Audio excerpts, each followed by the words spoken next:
Hi and welcome to GRVO TV, G's Reviews, Views and Opinions. Just want to put my pennyworth in on the launch of the Nikon D500. Now I know there was the D5 as well, but I'm not really into those sort of pro bodies, never have been. But the D500 does interest me because it appears to be the long-awaited replacement for the Nikon D300, i.e. a DX crop sensor but in a more pro body.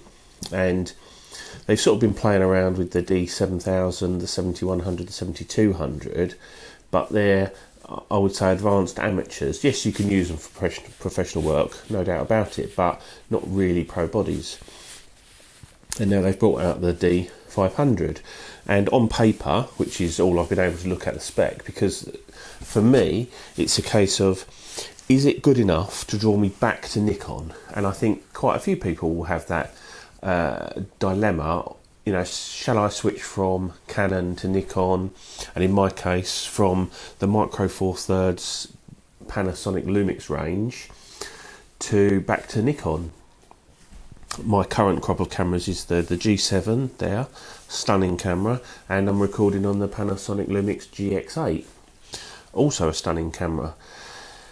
Now, when you first look at the spec and all the headline features, 4K, ultra high definition video, twin card slots, weather sealed, no pop-up flash, so much more durable, 50,000 ISO, expandable to 1,000,000 or something, 10 frames per second shooting, X-Speed 5 processor allows you to shoot 200 raw images, and that's going to equate to unlimited JPEGs, you know, in succession.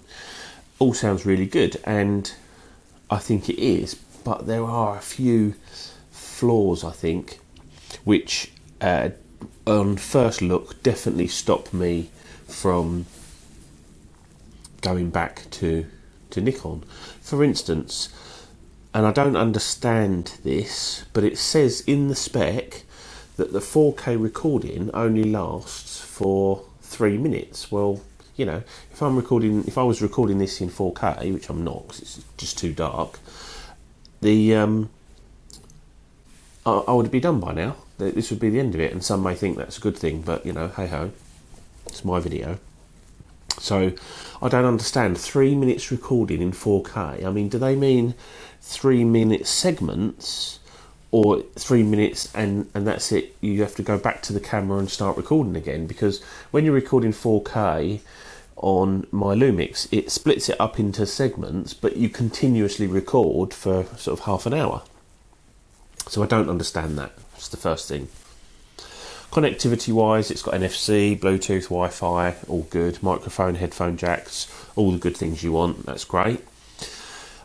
Twin card slots, fantastic, other than they've put this bloody XQD slot in. Now, 2 SD card slots is all you need. If I was to use the XQD card, I can't put that into my iPad because the adapter that I've got is for an SD card. I've never seen an XQD card adapter for an iPad. Tell me if you can get one. I don't know. So that's something I'd have to buy. My Apple MacBook Pro has an SD card slot built into the side of it, so I don't have to carry anything with me. I just put the SD card straight into it. I'd have to buy a separate card reader just for the XQD card.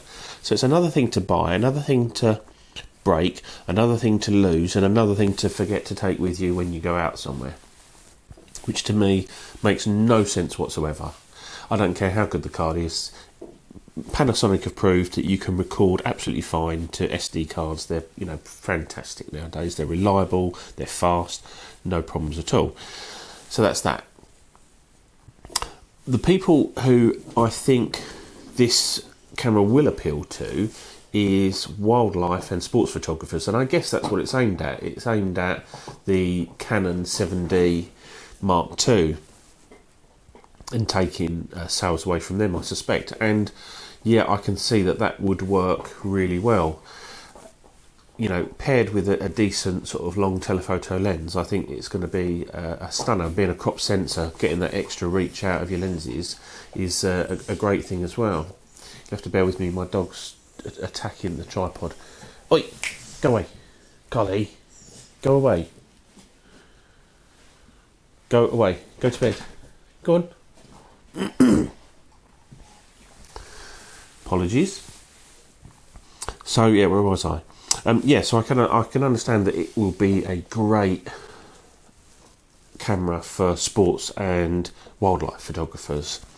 I mean, if I could afford it, I would have one of those, and just with a 70-200, probably an f4, and just leave that lens on it. I think that'd be a great combination. But, and this is the other downside, it's $2,000, and the price at the moment in the UK looks to be, launch price is going to be about £1,800 for a crop sensor camera, and you know, that is a lot of money for a crop sensor camera. You can pick up a D610 at the moment for about, I think about £750. So you could buy, you could buy a D610 and probably a Nikon D200 for the same money. So I'd find it really difficult to actually strump up the money and buy one. I mean, don't get me wrong. If I was drawn to it that much, I would have no, and I wouldn't. I'd have no hesitation in selling all my Micro Four Thirds gear and buying it. If it was that good and if it met my needs that well, I would do it. But it doesn't, and I still like my form factor of the Micro Four Thirds. I like the image quality. I like the size and the weight, etc. So it doesn't draw me. And all low light, yeah, you can shoot up to 51,000. That's great. I mean, my D610 at 25,600 was absolutely fine, no problem at all. You could shoot at that all day long at 12,000, 6,000 ISO. So you do have to adapt your photography when you go into Micro Four Thirds, because you do lose that. So I've gone from, fantastic low light performance to, okay, and you adapt and you work around it. But there you go. So, I mean, I think it's a great looking camera, and don't get me wrong, if someone said to me, there's £2,000, go and buy yourself a camera, I would probably go and buy the D500, because, I do like the look of it. But I'm not actually going to spend my own money on one. Simple as. Let's see what the Force. See what Yoda has to say about it. Ask your will a yes or no question. Sense the Force in my left hand. Press it and answer you. I will. Okay. What the Nikon D500? I understand you've had a little go of one. Is it any good? Yes, I sense this is. Yes. If Yoda thinks it's good, it's going to be good. R2, not so convinced. He's definitely shaking his head and seems to be screaming quite badly. So you can never tell with R2. He's a bit temperamental, to be fair. But R2 says it's a good camera. I think it's going to be a fantastic camera, and I think it's going to be a winner, because I don't know what. I'd like to know, all those people that had Nikon D300s, and I saw loads of them for sale. You can pick them up quite cheap. Still a good camera, by the way. Still a fantastic camera, actually, by the way, especially for sports and stuff like that. What did they do? Did they hold on to their cameras? Did they sell them? I mean, I say there was lots for sale, so if they sold them, what did they buy? Did they buy 7100s, 7200s? Are they now going to switch to the D500? I'd be interested to see how well it does, but I suspect if there's no issues with it, i.e. oil spots or issues with focusing or issues with exposure, I see it being an absolute winner, to be honest. And, I know it hasn't got a flash, but hey ho, put the new SB 5000 on it. It's only about, I don't know, it's only £400 or £500. And that's where I've got a problem with this. The prices. I mean, the G7, you could get 3 or 4 of those for the same money. And that's a fantastic camera. I love this G7. It's a beautiful camera. It's just a shame it's not actually mine. It's my other half's. But anyway, I digress.